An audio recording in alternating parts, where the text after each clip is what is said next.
Hurricane Laura, one of the most devastating hurricanes to make landfall, has hit Louisiana.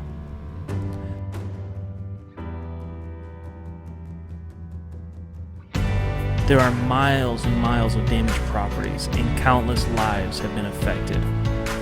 We traveled down here not just to survey the damage, but to actually talk to contractors and learn what it's like to work a storm like this.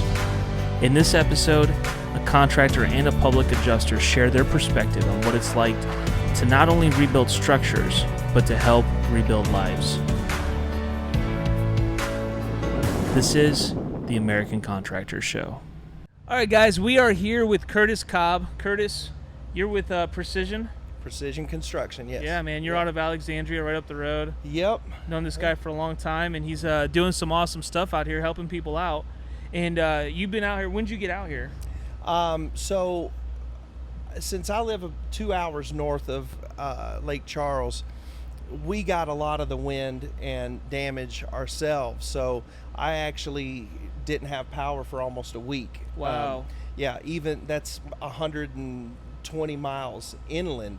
It was still that bad. So we had trees down everywhere. People were blocked in. So it took me about 4 days just to get here.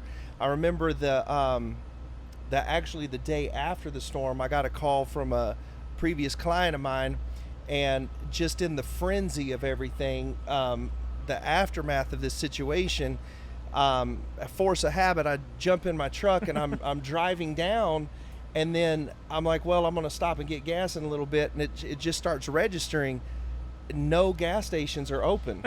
So I got halfway to Lake Charles and looked at my gas tank, and I said, I won't even get back home. So I turned around the very next day, and I had to drive back home, and then to find that even when I got back up to Alexandria, there was no gas for 2 days. So wow. I was basically stuck home. It was that bad of a situation. See, that's stuff that we never think about. You know, it's just everyday stuff. Never even think about it. It's crazy. Yeah, it was literally wild.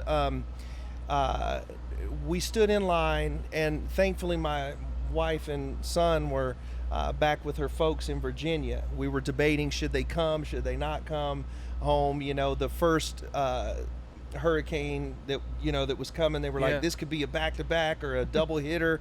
That one fizzled out into a sneeze, essentially. You know, and then this other one though started looking more serious. So a couple days before, I just said, babe, I think you're going to be okay if you drive in on Wednesday. Don't come in on Thursday, or you'll be in the hurricane.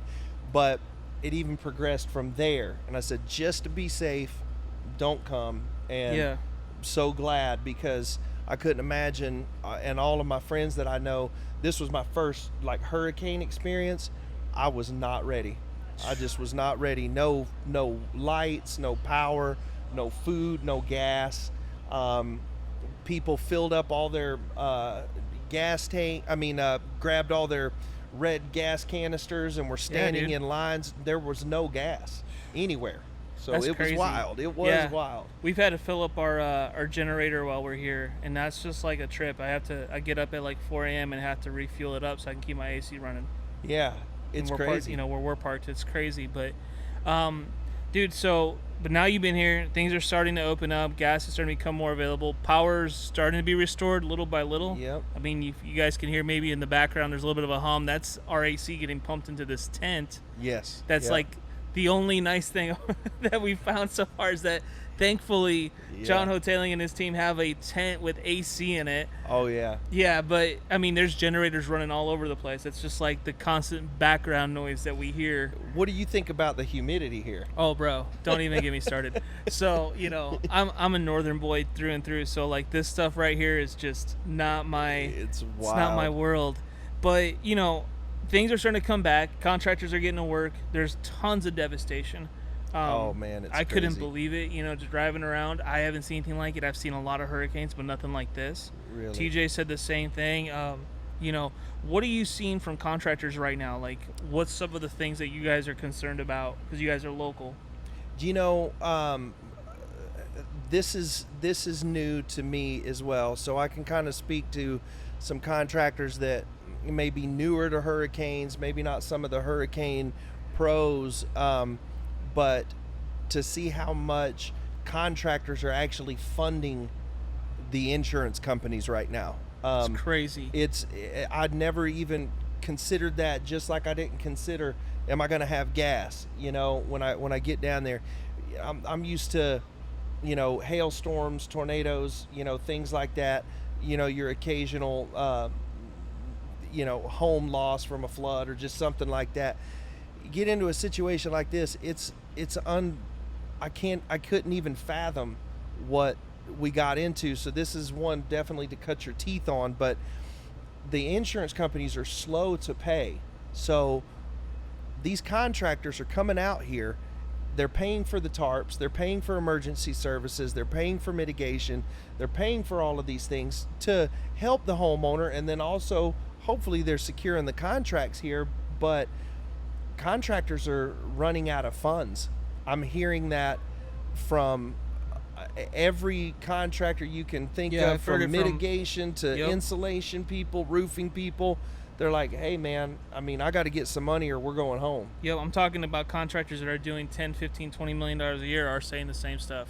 Yes. I don't know how we're going to cash flow this. No. This is not what we anticipated. And I think that's scary. It is. That's a scary place to be. And what's the solution for that, though? Well, man, that's the $1 million question. But I would say that getting together with some attorneys and contractors, being a little more proactive in getting some kind of contract that would lock in a permission, I guess, essentially from the carrier saying, yes, go ahead and do this, which they're trying to do. Contractors are trying to get contracts signed saying, this is emergency services, you sign this and then we're guaranteed to get our money and we'll, you know, at least stop it from pouring. But there's a lot of homeowners are shying away from that because it's personally guaranteeing that they will pay it. But then now we're at the process, you're saying like 3 weeks, people that haven't signed those things are going, my contractor's not going to keep spending money over here, you know. So I just think that there needs to be some lobbying or something put in place. Well, I think a lot of contractors are skipping steps, though. You know, they're signing contingencies, they're signing contracts, but are they submitting proof of losses? Are they writing estimates? Are they doing things that they should be doing, which typically, you know, you think about it, most contractors that do insurance work are doing like hailstorms or, you know, basic roofing storms where you're not putting out a bunch of cash up front, not getting paid fast. You're just basically, you know, it's a whole different world. You're getting an ACV check up front. That's usually enough to help you out. You're good to go. Your cash flow works. But when you're dealing with this, where you're putting out all this mitigation money up front, all this other stuff, tarping, everything else, and you know, normally they don't sign proof of losses. I mean, most contractors, I have contractors sending to me every day like, hey, dude, why did my homeowner get this request for a proof of loss? Right. And I'm like, okay, so I got to explain what a proof of loss is. Here's what it is. Like, your policyholder's going to have to do this, this, and this. This is so vital in these situations. Yes. That education is a good thing. You can't approach this like you approach everything else. No, you can't. So you need sit downs like we're having right now to bring up like what you brought up, a proof of loss. There's contractors out there, like you just said, the hailstorm guys, like, what's a proof of loss? What do I need about, to use that for? Why isn't the adjuster just going to come out and cut a check? Yeah, exactly. So getting knowledge and learning these are large loss claims. These are very large loss claims, and of the worst sort. The people need immediate attention. They need help right away, and we know what's the worst case scenario for a policyholder right now? They're going through this process, they've got a contractor, like, what's the worst thing that can happen to them right now?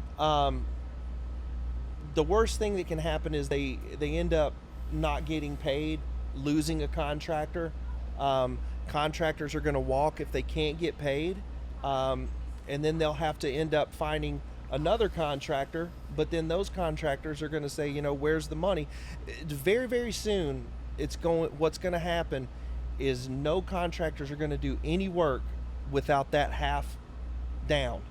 Give me that upfront money, because they're scared they're not going to get paid. But then it's the whole domino effect of they're getting the checks up front, but then the pattern is going to become they're getting the checks up front, they don't have enough crews to get to it, so then people are going to get ripped off. Yep. It's a circus. You understand what I'm saying? It's like, I'm going to give you it's coming to that point. Here's your half down. Okay, schedule me. You got how many crooked contractors out there that are going to take that money and run, or people that are going to get furious because the contractor has the 50%, but they don't understand they got 100 roofs in front of you. Yeah. It's going to end up being a mess. I think that with this storm, especially here in Louisiana, we're going to end up seeing a whole nother eye-opening circumstance, and Laura is going to become as common of a word as Katrina. I think it's going to change things that much. I really do. In your opinion, what's the right way to do it? So there's so many aspects to doing it the right way, because you have to have an honest homeowner, an honest contractor, and an honest carrier. So those are three things that have to come together, and that's hard to do, because you can have any one of them not be in that position and throw a wrench in the whole process. So if homeowners were to do things the right way, they're going to find a good contractor that knows what they're doing, but they've got to hold their insurance company to the fire to get that contractor paid. Right. And that's where the problem is. I'm trying not to really ramble, because these are such loaded questions. There's so many variables out there, but I was just told today from an attorney that they went to a customer's house. He said, I saw this yet again. A claim that came in under the deductible, $6,500, but the living room is missing. The carriers are trying to find ways around coverage, trying to bring flood in where they don't have. It didn't even flood there. Yeah. It didn't even flood there, but that's a way out. But so they know that they're going to lose this fight. The insurance companies know that ultimately they're going to lose most of these fights. But what they're doing right now is buying time. And they're banking on the people that aren't going to fight. And they're doing that as well. Yeah. It is crazy. They are completely in control. I think there's just it's the perfect storm, if you will. You've got the COVID thing happening that's thrown everybody off. You've had a lot of natural disasters this year. It was basically a Category 2 hurricane up north just a few weeks before with that what is it, a derecho? Yep. I mean, I know a lot of people got busy with that. You still have the aftermath from Florida, Irma. Irma that just wrapped up. Yeah, they said literally a contractor walked in today and said, I just wrapped up Irma, and now I'm over here. Yep. Like 2 weeks ago or whatever, September 10th, I think, was the final day that those claims had to be closed. Yep, and they just said claims came flooding in, and here we are. We've got this, and I'm just hearing the insurance companies aren't paying. The money is what is going to build this, but the people that have the money have to let it go. I think, John, I think that this is going to be national news. This is going to be a crisis. I think that, like I said, I'm not predicting the future. I think that this is going to end up being a storm that is, Laura is going to become just as common of a name as Katrina. Wow. Hurricane Katrina changed everything. Mm-hmm. I think this storm is going to change everything. Man, that's unfortunate, and it's the reality that we live in. Yeah. And it's hard. This is a hard time. If you're a contractor right now, this is not an easy thing to do right now. This is going to be difficult. Yep. There's not anything that's going to be I mean, the opportunity's still there. I know there's a lot of guys that are going to make a lot of money, but there's a lot of guys that are going to lose their business on this. That's just an understatement. I don't know if saying it's an understatement, but it's very, very true. It's very sad because that is true. Yeah. There are I've talked to people that are what I would consider wealthy that had to leave. They said, I have seen this before. I almost lost everything I had. I cannot do it again.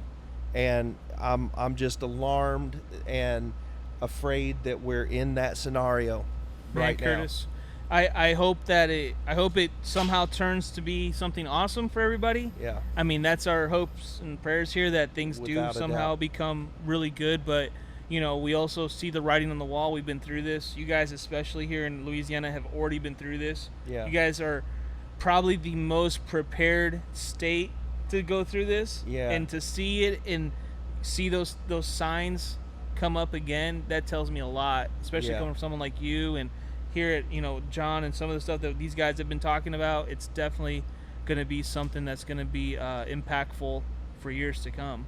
It really is, and it's so great that we got people like yourself. What your business does, helps people with supplements.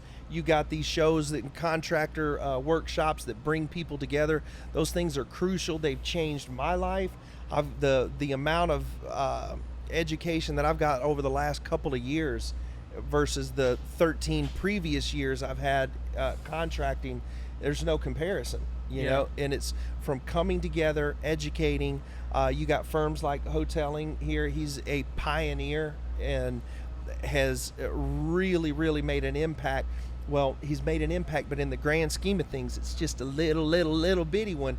But we're starting somewhere, to begin to educate people and get people a little bit more prepared. But the money needs to be released. I agree. The money needs to be released. I agree.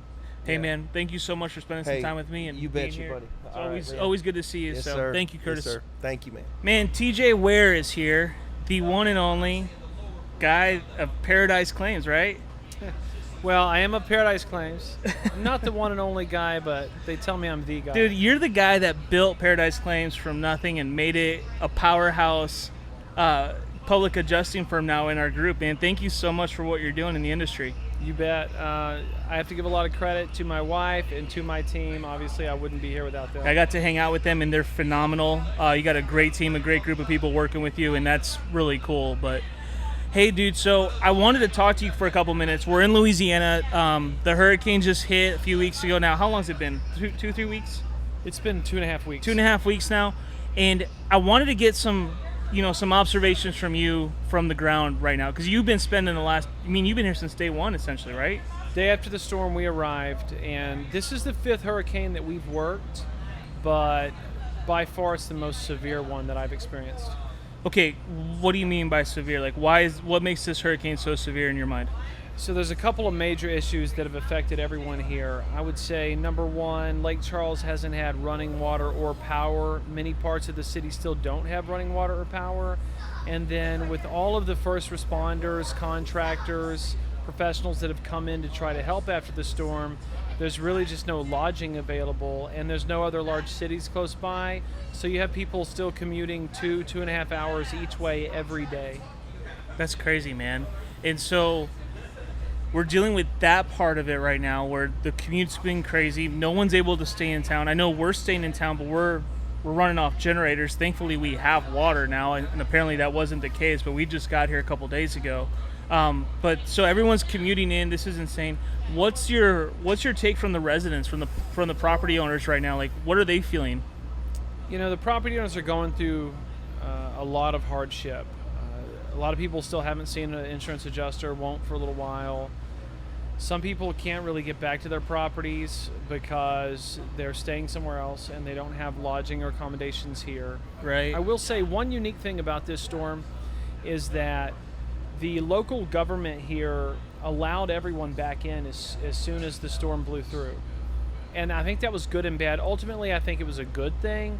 But when we first arrived here, we were driving over telephone poles, downed power lines, dodging billboards and signs that were across the road, traffic lights. This big 210 bridge into Lake Charles had light poles that were blocking one full lane. And you wouldn't realize that you're driving. When the traffic would open up, you'd be going 50 or 60 miles an hour, and you would swerve as a light pole would zoom past your driver's window. So it was a pretty hazardous situation soon after the storm. A lot of that is cleaned up now, and property owners are trying to deal with the mess that's left over. So what do you think as far as contractors go? I mean, you guys are dealing with the public adjusting side of things as far as helping policyholders and property owners get their stuff together to actually file their claims and prepare everything. How are the contractors responding right now? I think the contractors are the heroes of this whole thing. A lot of people have talked about it, but the first week or two, the entire recovery effort here was funded by restoration contractors, by emergency mitigation crews and contractors. There was no money flowing from insurance companies. There was no money coming from policyholders. It was all restoration contractors that said, we're going to take the burden of financing this recovery effort. And so that's what happened right off the bat. As we discussed today in our Q&A session earlier, I think that some contractors have already gotten burned. Oh, yeah. They went in and they did mitigation and tried to dry in structures that unfortunately didn't have insurance coverage. And it's a pretty challenging time. There are obviously licensing requirements and things like that you have to comply with in Louisiana. A lot of people stayed away from this state because of those complexities. Some of the guys that have operated here, I think, are going to be very successful, and some of the companies that are operating down here are probably going to go bankrupt. Yeah, I think you're right, and I think I've noticed that as well, that there's a lot of guys here that came over here because they saw the opportunity, they saw the potential, and the damage is, it's so widespread, it's everywhere. This whole town has been affected. There's towns all the way up the road here that have been affected, and we get excited, we see the nice shiny opportunity, but that opportunity is not easy, and this is one of those opportunities that's very much not easy, because it's a very, this is a complex storm. There's a lot of damage. This is one of the most challenging things I've ever done professionally. We have a big team. We have like 10 people on the ground here. For us, this is a $25,000 a week plus endeavor. Wow. Right now, and we know it's going to be a while before we get paid on most things. I talked to a big mitigation contractor. The first week, he was spending $800,000 a day. And wow. then some of the roofing companies that were out doing tarping were spending between $50,000 and $80,000 a day running their operation. Yeah, I helped a couple guys unload a whole truckload of synthetic felt this morning over at our compound, and it was like, who's paying for this? It's like someone's putting out a lot of cash to make this stuff happen. Something pretty interesting I think we're going to run into soon, and this is something that you would understand and deal with. OSB prices before this storm, through the roof. Yeah. What's about to happen? Are we going to see $50? They're already going up. In OSB? They're already going up. We've seen it like crazy. We've been hearing from our contractors, from our clients, that OSB keeps going up, because we have to be told that stuff so that we can adjust our pricing accordingly. Of course. And so it's going nuts as far as what we're seeing on our end. But that's, I don't know. You guys have very limited access to data right now, but as far as what's actually happening right now, it's insane. It's going to really add another layer of complexity here, put another wrinkle into this for estimators, supplementers, public adjusters, and for contractors, because even if I do a really good job and I secure a very good settlement for a client that's working with a contractor, by the time the contractor is ready to build that roof, who knows if that's going to be a sufficient amount of money. Yeah. Wow, man. Well, TJ, I really appreciate what you're doing. Any advice to contractors right now? I would say do your due diligence. If you can align yourself with industry professionals that are able to review the policies for the properties that you're working on, I would recommend that, strongly recommend that. Before you go dump a lot of money into a project, verify coverage. That's going to be one of the first things that you need to do, and probably one of the most important things to help you get paid. Bro, I appreciate it, brother. You It's bet. good to have you here. Always a pleasure to hang out with my boy TJ. He's doing phenomenal stuff. Paradise Claims, make sure to go check them out if you are in need of some public adjusting services. You guys work out of Dallas primarily, but you guys are working this storm. Are you heading further east too?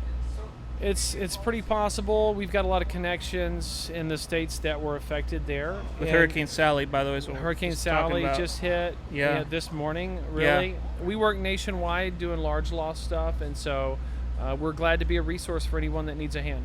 I appreciate that, man. Thank you so much. You bet. Check them out, Paradise Claims. Thanks so much for watching today's show. Make sure to like and subscribe our pages so that you can stay up to date with every episode. And by the way, this show is all about you, the American contractor. Be sure to comment and let us know what you want to hear about and what subjects you want us to touch on. We'll be sure to include them in a future episode. Thanks again, and I hope you have a great day.